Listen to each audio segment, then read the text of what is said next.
Bago tayo magsimula sa video na ito, paki-like, subscribe, and share naman ang aking video.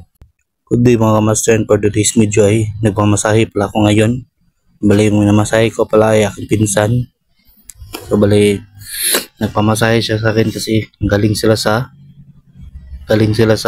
biyahe. So nagpa-relax siya, nagpamasahe siya sa kanyang likod.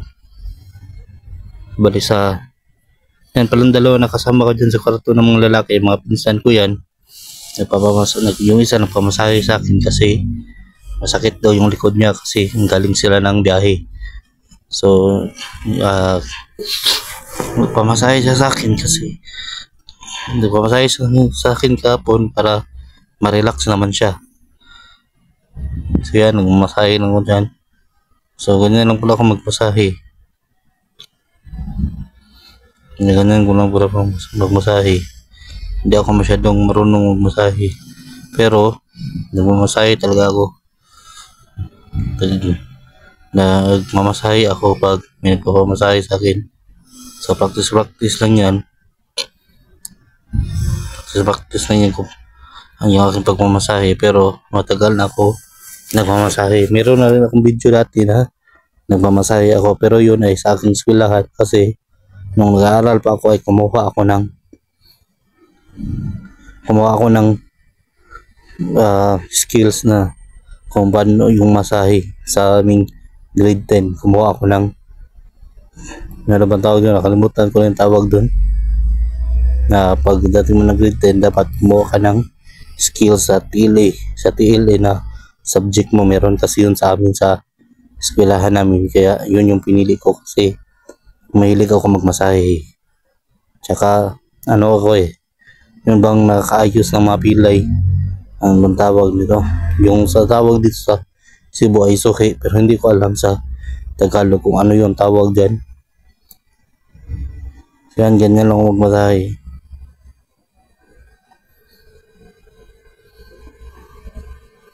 Ganyan lang ginagawa ko pag namamasahe ako. So, pasensya na kayo kung may humihilig sa aking video ngayon kasi natutulog yung papa ko, kaya mapapansin nyo ay may humihilig sa aking video. Yan, ganyan siya, ganyan yung ginagawa ko lagi. So yan, sa kamay naman yung namasahe ko. Sa kamay naman yung minamasahe ko dyan, at pagkatapos ay kabilang kamay naman. So yan, ganyan lang siya.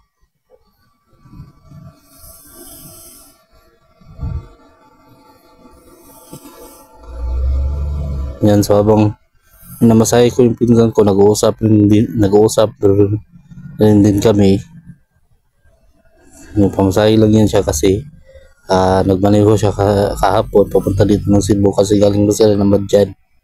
Kaya yun, nagpamasahe siya sandali kasi sakit yung katawan niya para mawala rin yung pagod. So yan, tinuruan pa niya ako kung saan ba din masakit. So yan, sa kamay banda yan. So ganyan lang ako magmasahe.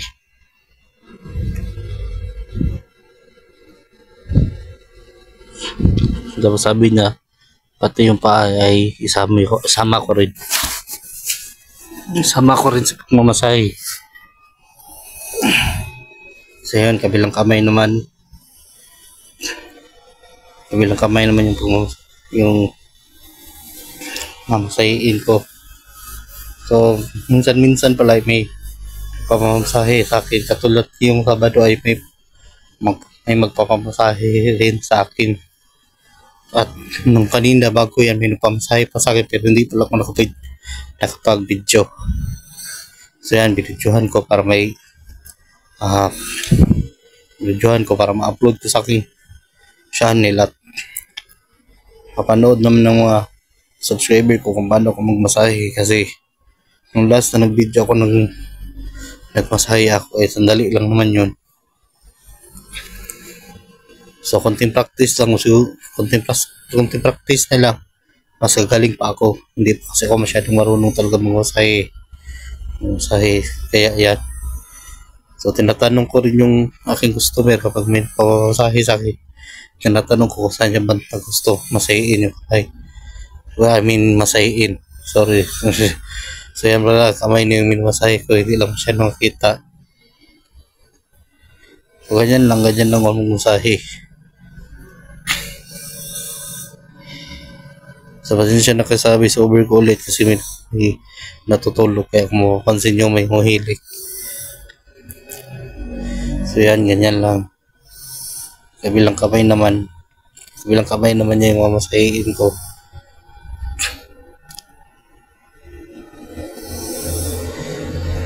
So kahit anong trabaho naman guys, basta legal lang, basta wala lang masamang ginagawa. Katulad niya, nagmasahe ako, ayos lang naman yan. Hindi naman niya nakakaya kasi wala lang ginagawa. Basta ang importante, wala kang tinatapakan na iba. Kahit ano pa yung trabaho mo kasariro. Tulad niya, nagmasay ako, naghilot-hilot ako. Okay lang yan. So akin lang, habang nagmasay ako, ginagawa ko ay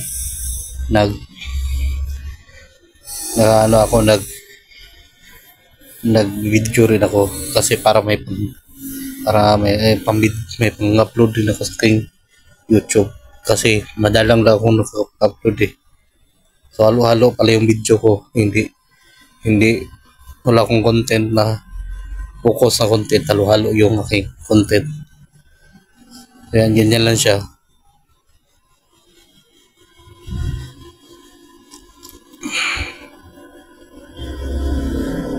Yan lang yung ginagawa ko tuwing masahe ako. At yan sa kamay naman.